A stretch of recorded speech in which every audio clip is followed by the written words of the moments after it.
something was missing.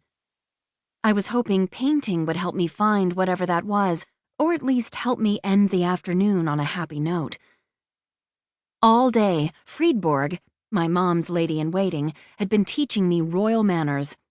Mom had explained that Friedborg was helping me only until I had a lady-in-waiting of my own. I didn't think I needed one.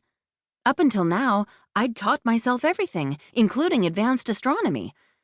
But I was starting to realize that princesses have to do everything differently.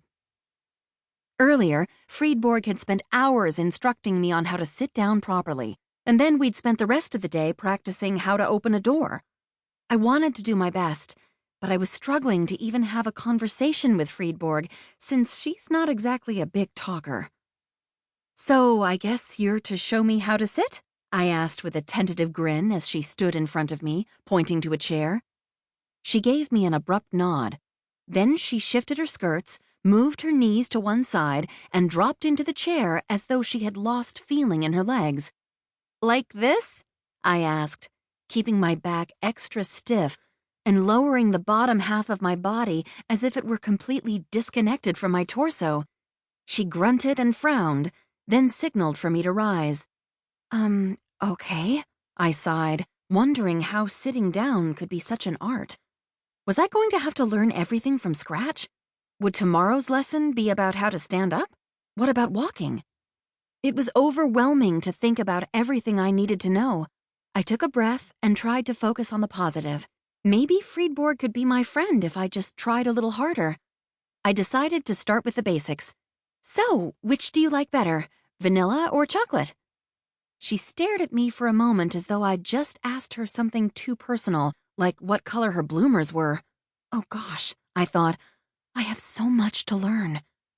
I guessed that she wasn't up for small talk, so without any conversation at all, I practiced standing and sitting until my feet swelled in my toe-pinching shoes. 3 hours and 2 blisters later, not only had I learned how to sit down like a lady, but I also knew how to close a door without ever turning my back to my company and how to properly hold a teacup. Pascal snuck into the room toward the end of the day and just shook his head as if to say, "Manners are overrated." I had to agree. I'd landed on the ground in a low crouch, and when I stood up, I couldn't believe my eyes. Eugene was there, presenting me with my sketch pad as though it were the most perfect rose. "Eugene, you brought me my paper. How did you—" "I know you well," Eugene said with a smile. "The paints and brushes were gone, and I thought, what do you bet my girl is missing this?" "Aw, thanks," I said as he handed me the notebook. My shoulders dropped a half-inch and warmth flooded my heart. I hugged him. For a split second, I wondered if I had done that properly, but then I remembered it was Eugene, the person I could truly be myself around. Eugene gave the guards a look and they backed off, a bit. "Do you notice anything different?" he asked, turning in a slow circle and striking his handsome man pose, though he doesn't need to posture.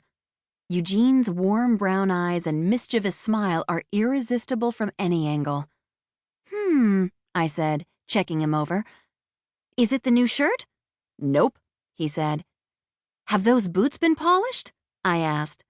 "Well, yeah, but that's not what I was hoping you'd notice," he said. "Did the barber give you another haircut?" I asked. Eugene had had a royal grooming treatment every day since we arrived at the castle. "Getting warmer," Eugene said, lighting up. I said, "If you're talking about the swoop of your bangs being a little swoopier, then I don't think that really counts as a change." "What do you mean it doesn't count?" Eugene asked. "The steeper swoop totally changes the shape of my face. Adds a touch of sophistication, don't you think? Does the word debonair come to mind?" "Eugene, you always look great. Now, how about I race you to the top of that tree?" I said, drawing a starting line in the dirt with my foot. "I can't," Eugene said with a sigh. "Why not?" I asked, raising my eyebrow in a challenge. "Afraid I'll beat you?" "Never," he winked. "Actually, your dad really wants me to brush up on laws against criminals and the punishments for breaking them. He says it's part of the, formal education I may be lacking." "Oh," I said.